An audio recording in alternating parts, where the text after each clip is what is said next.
ಅನಂತನಾಗ್ ಜಿಲ್ಲೆಯ ಬಿಜ್ಬೆಹರಾ ತಾಲೂಕಿನ ಗೋರಿ ಪ್ರದೇಶದಲ್ಲಿರುವ ಪಹಲ್ಗಾಮ್ ಉಗ್ರ ದಾಳಿಯಲ್ಲಿ ಭಯೋತ್ಪಾದಕರೊಂದಿಗೆ ಭಾಗಿಯಾಗಿದ್ದ ಎನ್ನಲಾದ ಸ್ಥಳೀಯ ಭಯೋತ್ಪಾದಕ ಆಸಿಫ್ ಶೇಖ್ನ ಮನೆಯನ್ನು ಜಮ್ಮು ಮತ್ತು ಕಾಶ್ಮೀರದ ಟ್ರಾಲ್ನಲ್ಲಿ ಭದ್ರತಾ ಪಡೆ ಸ್ಫೋಟಗೊಳಿಸಿದೆ.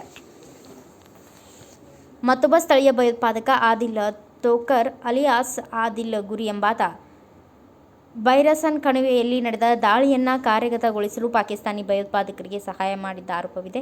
ಭಯೋತ್ಪಾದಕ ದಾಳಿಯಲ್ಲಿ ಭಾಗಿಯಾಗಿದ್ದ ಎಂದು ಶಂಕಿಸಲಾದ ಉಗ್ರನ ಮನೆಯನ್ನು ಭದ್ರತಾ ಪಡೆಗಳು ಬುಲ್ಡೋಸರ್ ಮೂಲಕ ನೆಲಸಮ ಮಾಡಿವೆ ಎಂದು ವರದಿಯಾಗಿದೆ. ಪಹಲ್ಗಾಮ್ನಲ್ಲಿ 4 ಉಗ್ರರು ಪ್ರವಾಸಿಗರನ್ನು ಗುರಿಯಾಗಿಸಿಕೊಂಡು ಗುಂಡಿನ ದಾಳಿ ಮಾಡಿ 28 ಮಂದಿಯನ್ನು ಹತ್ಯೆ ಮಾಡಿದ್ರು. ಅವರಲ್ಲಿ ಹೆಚ್ಚಿನವರು ಪ್ರವಾಸಿಗರಾಗಿದ್ದರು. ಭಾರತದ ವಿವಿಧ ರಾಜ್ಯಗಳಿಂದ ಜಮ್ಮು ಮತ್ತು ಕಾಶ್ಮೀರಕ್ಕೆ ಭೇಟಿ ನೀಡಲು ಆಗಮಿಸಿದ್ರು. ಸೇನಾ ಮೂಲಗಳ ಪ್ರಕಾರ ಆದಿಲ್ 2018ರಲ್ಲಿ ಅಟ್ಟಾರಿಯಾ ವಾಘಾ ಗಡಿಯ ಮೂಲಕ ಕಾನೂನುಬದ್ಧವಾಗಿ ಪಾಕಿಸ್ತಾನಕ್ಕೆ ಪ್ರಯಾಣಿಸುತ್ತಿದ್ದನು. ಪಾಕಿಸ್ತಾನದಲ್ಲಿದ್ದಾಗ ಭಯೋತ್ಪಾದಕ ಶಿಬಿರದಲ್ಲಿ ತರಬೇತಿ ಪಡೆದು ಕಳೆದ ವರ್ಷ ಜಮ್ಮು ಮತ್ತು ಕಾಶ್ಮೀರಕ್ಕೆ ಮರಳಿದನು. ದಾಳಿಯಲ್ಲಿ ಭಾಗಿಯಾಗಿರುವ ಬಗ್ಗೆ ಎಲ್ಲ ಭಯೋತ್ಪಾದಕರು ಪಾಕಿಸ್ತಾನ ಮೂಲದ ಭಯೋತ್ಪಾದಕ ಸಂಘಟನೆಯ ಲಷ್ಕರ್-ಎ-ತೊಯ್ಬಾಗೆ ಸೇರಿದವರು ಎಂದು ಮೂಲಗಳು ಹೇಳಿವೆ.